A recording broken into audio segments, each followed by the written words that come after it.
Hi, I'm Tommy Vincent, your host of Stay a While podcast, recording live from Radio Row at Super Bowl 60. This season, we have some phenomenal guests that are joining us at the Stay a While table. So pull up a seat, get comfortable, and come and stay a while. Tune into our conversations to receive nourishment for your mind, your body, and your soul. Hi, this is your personal invitation to come, take a seat, and stay a while. I'm your host, Tommy Vincent, recording live at Radio Row at Super Bowl 60. And today I have joining me at the table, Julia Hartz. Julia is the co-founder and CEO and executive chair of Eventbrite. Julia has nearly over 20 years of bringing people together through live experiences around the world. She believes deeply in the power of real-life connection, especially in today's digital age. As the Super Bowl comes to the Bay Area, a place she calls home, it feels especially fitting to reflect on the power of gathering. Today, we'll talk about the ingredients to build lasting success and the resilience behind the journey. Julia, thank you for coming to Stay a While. Thank you for having me, Tommy. It's been such a pleasure getting to know you through relationship. We're talking about connecting. And, you know, I'm always grateful when relationships come together, even when the other people didn't know each other. And you allowed for my husband and Troy and I to come into your world. And because of the relationship that made the connection, you didn't blink, you didn't pause. And I'm grateful for connection. So thank you. Thank you so much. It's been such a gift. And I agree. Those people in your life who do so much for others, who when they make that call, you do not hesitate. It is so magical because I feel like this whole week has meant something different to me. My whole house was lit up with your light and your warmth, and it was all because of that one call. Thank you. So thank you, Ryan. Yeah. So you were just 25 years old when you co-founded Eventbrite. And now, 20 years later, I am not 25. You're not 25, but you look amazing. Thank you. You're celebrating everything it's become. When you look back on that version of yourself, what do you feel most proud of? And what would you want her to know now? Wow. Well, you're already making me cry. So, when I look back on the 25-year-old me, I'm so grateful that my parents taught me the value of working hard. And I think about that all the time now. And honestly, not to keep gushing about you, but I met so much of your family yesterday. And you can just tell when you meet people. At least I can tell the energy, the vibe, the values, and teaching. I believe that you have taught your family how to serve, how to be grounded, how to be thoughtful, how to shine the light on others. And that just comes so naturally. Mm-hmm. And I think my parents taught me how to put my head down, work hard, and that, not to expect anything. And I think that's what I was doing at 25. I was working in a totally different industry. I was in the television industry, so this feels very comfortable or reminiscent of that. Mm-hmm. And I met a guy. Not a guy. Met a guy at a wedding. And it's about as meet cute as you can get. And cut to, 2 years later, I'm moving to San Francisco where I'm from. I'm from the Bay Area. Okay. And we're starting a company together. And I skipped a lot of details in that bridge, but I remember very specifically the first day moving into this windowless closet, basically, mm-hmm. as our first startup office for Eventbrite, opening a laptop and going, okay, how might we do this? And I was Googling how to create a search engine campaign for Google, And so, I'll never forget that moment because I thought, is this it? Is this what we're doing? Is this how you do it? Mm-hmm. And thankfully, Kevin was a multiple time entrepreneur, big risk taker, big ideas guy. You met him yesterday. His middle name is Ernest. Oh, wow. Earnest. So I feel like it's the namesake he is a human golden retriever.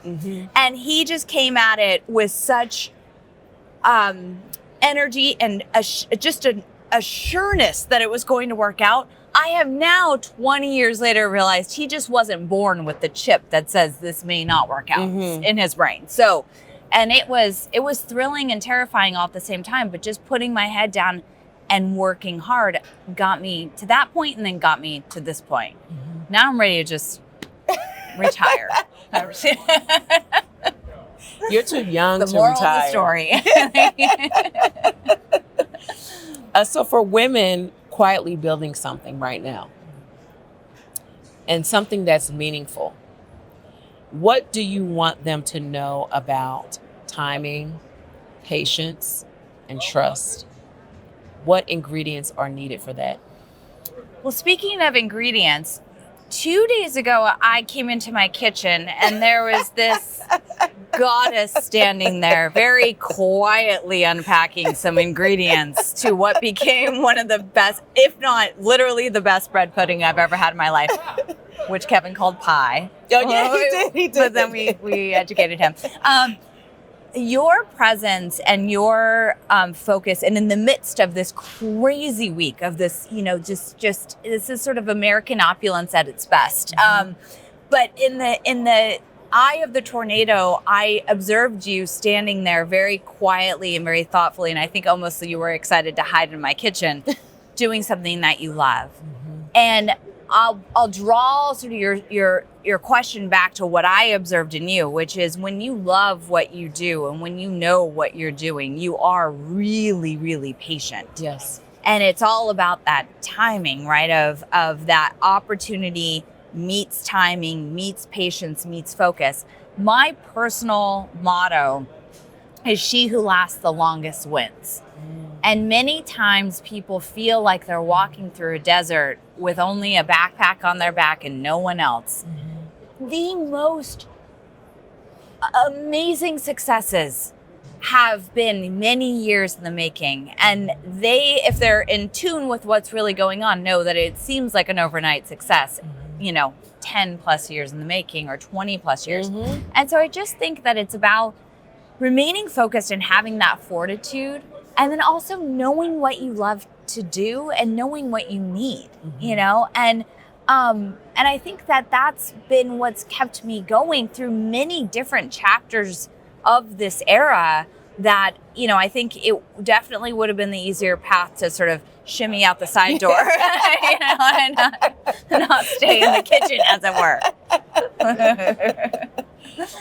No, I can totally relate to, when I ask that question about someone, building something meaningful, I feel like that has been my life's journey. Everything that I pick it up with great intentionality, and it is really grounded in something that means a great deal to me. And for me, the space I've traveled in, where I recognize today, no, this is my lane. It's women.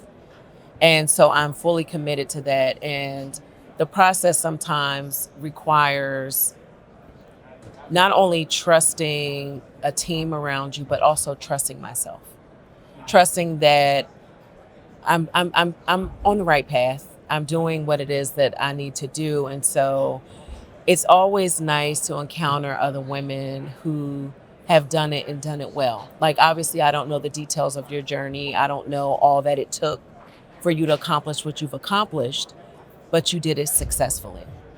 And so it's just nice to be able to have that type of engagement and encounter you in this path when I'm in that space where I feel like, I've been doing something now it's been 13 years. And I feel like I'm at the place where it's like in 1 minute, it's just going to be like, wow, it's just going to take off.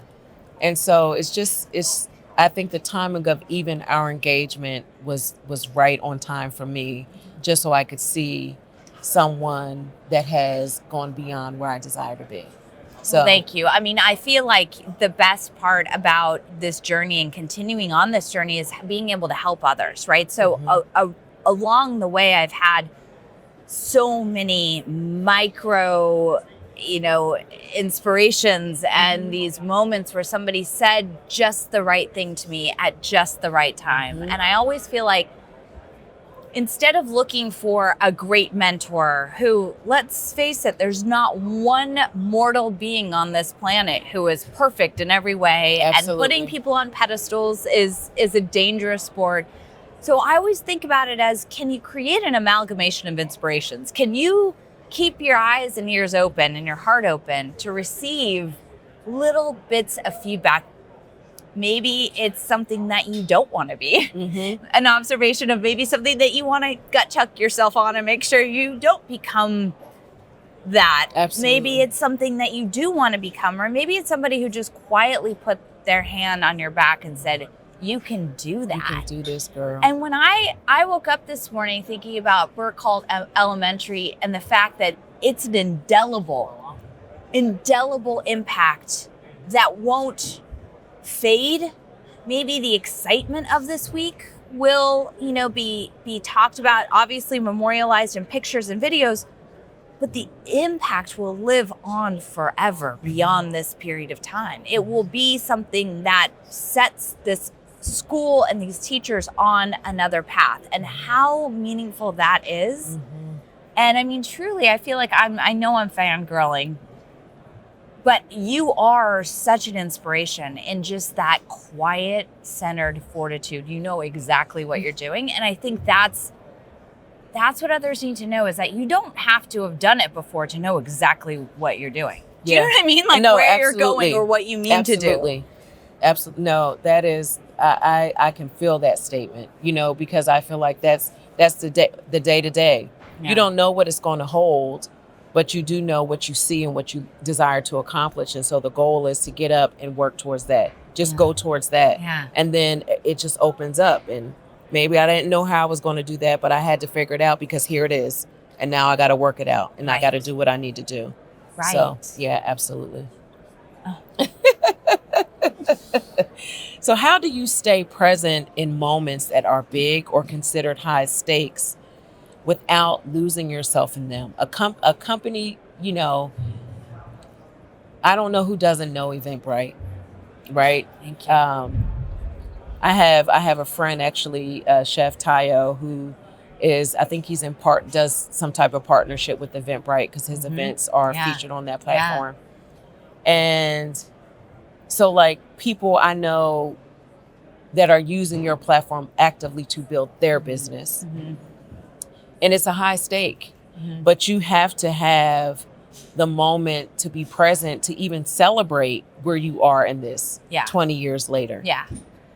I mean, a few things came to mind when you asked me this question. The first thing, I'll just be honest, first thing that came to mind is a sense of humor. I literally have taken nothing too seriously, except for when it comes to my people, to Brightlings, and to our customers.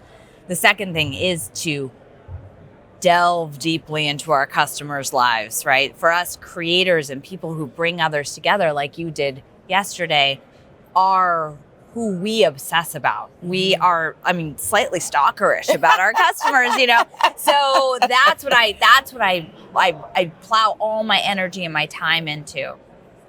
And the third thing is I'm a master compartmentalizer. So I have always had, I think it's really my dad who's always this voice in my ear of like, really proud of me, but also don't get, like take it all with a grain of salt. We're all hardworking. We're all, and so I think that I try to compartmentalize some of the bigger moments and think about, A, what's funny about it, B, that it is just a moment. We all put our pants on the same way. And then C, that, maybe as I get older, that it's a great memory. I should probably like save that clipping for, my kids or something. Like, it's a great thing to look back on and really appreciate and say, hey, mom and dad did this.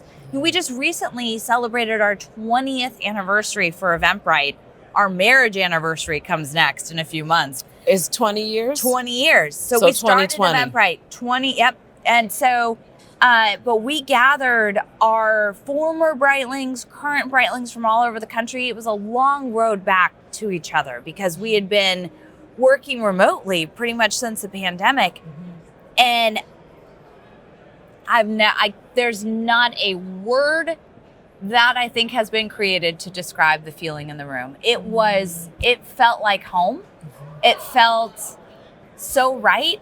And I'm most proud of creating a culture like that where people are just literally doing backflips to be together. That it was just like one big group hug. And I think that's my greatest accomplishment, right? Is to have been a part of that and to continue to cultivate that kind of spirit at the company. So I think about one moment where I was walking up, there's this tiny little staircase to get up to the New York Stock Exchange balcony where you ring the bell when you take your company, you ring the opening bell. And I remember so many things had gone wrong during our roadshow. This was back before COVID when you'd go and fly all over the country to get people to invest in your public offering. So many things had gone wrong. And when we finally got there, our bell had been stolen by another company. They had slotted in a different company, so we had to move our go public date, which was crazy. And I remember walking up those stairs and I almost fainted. I lost my breath, which I'm a performer, so that doesn't happen. I grew up dancing, so that doesn't happen often. And I had to stop. And my best friend, who was our head of communications, put her hand at my back and said, "You're gonna have to walk up these stairs. Like, you got to keep going." And I'm like, "I know." But it was this magical moment where I literally almost collapsed because it was such a big moment. And then she put her hand on my back and I was like, "Yep, we got to go do this. We've got to go." Like, this most surreal moment, right?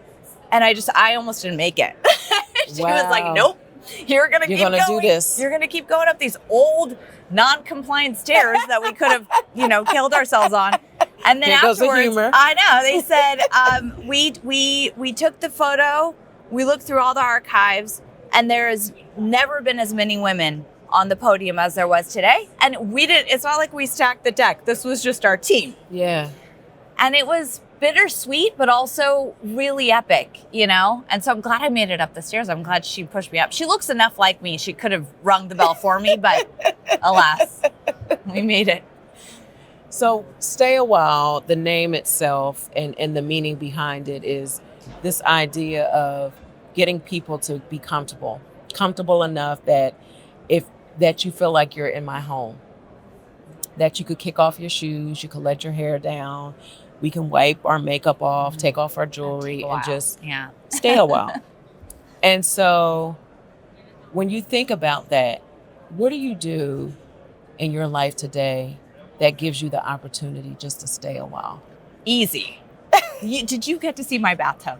I did not.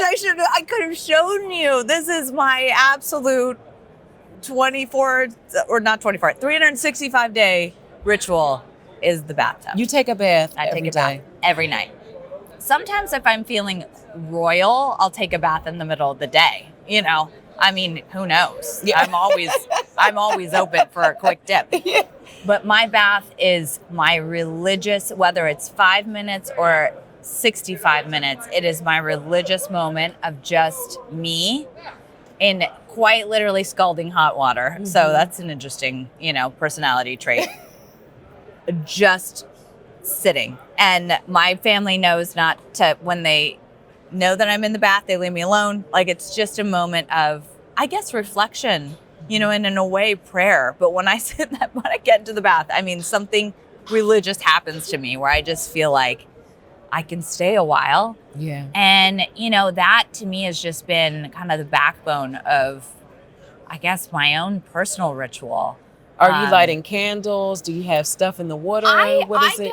Music? I mean, if we want to get into details, there's like a playlist of baths that I have. Okay. So there is the standard, I'm washing my face off, right? This your 5-minute one. And some hot towels, thus the hot water. And I'm doing that. That's my 5-minute routine. all the way to I've got magnesium, I've got CBD salt, I've got, little things that melt over time and make the bath a different thing where I step out and I'm moisturized for days. I've got I can definitely rock an iPad and watch, I'm binging Landman right now, so I can do that. I can, and I think that it's just something for me. I don't do group baths. I used to with the kids, and okay. You know what I mean? Like we're all getting in, that's not, in my older years, I have decided not to do that anymore. It's just me. Yes. So the babies aren't getting they're not getting an invite. That might be a little convenient, but no, babes. For confused viewers, I have teenagers and babies. Yeah. Obviously the teenagers, they take their own baths. I have taught them well. And then it's actually gotten, I think, like as maybe an older, I keep talking about age, but like now I check to see if the hotel room has a bathtub. Okay. Because I realized that when it doesn't have a bathtub, I'm a little bit less great. Listen, you do what you got to do, and because you know that about yourself, that's a good thing. That's it. Yeah, and when we can curate what we like and what we want, why not? I mean, I love it. Yeah. Yeah. I'm looking forward to my bath tonight now. So when you think about calling San Francisco home, especially with so much happening in the city right now, how do you think about responsibility, community, and giving back? I hate to sound so obvious, but San Francisco is back, and it takes someone who's lived here for a cycle at least to understand what that means. It doesn't mean that the nerds are back. They never left. It doesn't mean that the money's back. Mm-hmm. It kind of never left. It's, we hope in the future that the money continues to flow and be used in better and better and better ways so that we can feel the sense of community. Mm-hmm. It means that this is an incredibly vibrant city full of ideas and opportunity, caring, inclusiveness. It is a city that quite literally runs on the idea of anything is possible. Mm-hmm. It's a gold rush city. Mm-hmm. For decades and decades, people came here, they made their fortune, and they left. So there's a certain part of that cyclicality to San Francisco that the Bay itself actually expects and is prepared for. Mm-hmm. Well, what I'm seeing right now, and I've been through now 2 cycles in the last 20 years of kind of what you would call like a boom and bust. Okay. Is a true sense of what you can lose when you don't look out for one another. And I mean that in a way of, it got really dark here really fast during COVID. And it was almost, the headlines weren't bad enough to tell you how bad it got, how lonely it got, how scary it got, how quiet it got. And so most of all, it's not about, polishing everything all up and making it look great. Yeah. It's about the energy that's coming from mostly the young community who are here to create something. And I feel and believe that they're not going to leave others behind, that they're not actually going to bail out when they make their fortune, and that they're actually going to use their fortune in better ways to create a stronger community. And that's what I'm excited about for my children and my grandchildren. And, our family is all around it. My parents are down the street. My siblings are nearby. Like, we're all very close, but this is a city worth fighting for. Mm-hmm. And I think betting against San Francisco is a bad bet. And I also think that we could do it better next time. Mm-hmm. And so when you think about iteration and you think about, tech and all the things, it's about iterating and learning and continuing to grow. And right now we have the right ingredients. We have the innovation, we have the money, we have the humility, we have the kindness, and we have strong leadership. And so I feel so proud to live here, and I'm so excited everybody's here. It's really nice, and it's funny because you hear people say, "Oh, it is back," and I'm like, "I told you, it's like a year ago." But okay, let the Super Bowl prove it. You know, so we're quite happy and energized, and we have a lot of hard work to do. So for our final question, so as you know, I am the author of the book, The Table of Life. Yes. I now am a proud owner. Yes. Yeah. Yes, you of that book. And so the premise of the book is to teach the reader how to build their own table, one dish at a time, using all of the ingredients of their life. So when you think about your life and the dishes on your table, what is that one key ingredient that is necessary to be in all of the dishes of your life in order for those dishes to be authentically you? I did zero prep for this. This feels like a question I should have been prepped for.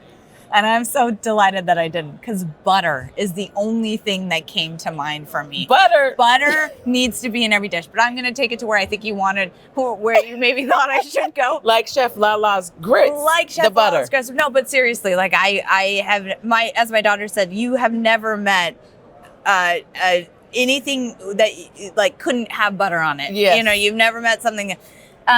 I think that there is an authenticity and a warmth to everything that I do and everything that I'm attracted to, where life is just too short for us to take it all too seriously, for us to overthink things, for us, the kind of person, I am hard pressed to meet a person that I can't find something in common with or some interest. The actual archetype of person that I definitely just don't gel well with is someone who's always strategizing and thinking about the next 10 steps to their own benefit, where like, I'm always the last one in on that, where I'm like, oh, got it. Okay, you were actually wanting something from me like 7 hours ago that I just thought we were vibing. I don't do well with those personality types because that's just not who I am. And so I think about the table as being one where, I mean, obviously laughter coupled with butter, authenticity and warmth, right? And a humility to know that you don't have to know all the answers and you don't have to be the expert. But you definitely have to be willing to laugh at yourself to be at my table. I'm definitely a laugher. Laugh. I have a lot of laughter in my life, and I have enjoyed getting to know you over these what we connected 2 weeks ago. I don't know, but it's been a pleasure. I'm grateful to know you. Thankful Likewise. that our paths have crossed, and I'm thankful that you came to stay a while. And just know, Julia, that you always have a seat at my table. Thank you. I appreciate that. Yes, thank you. I hope you felt the love and connection in today's conversation. Every woman you heard from has faced the impossible and emerged stronger. This is your personal invitation to stay a while longer at TommyV.com. That's TOMMIV.com for more inspiration for your mind, body, and soul. And let's not forget your belly. You're always welcome at my table. Please be sure to subscribe, make yourself at home, and stay a while.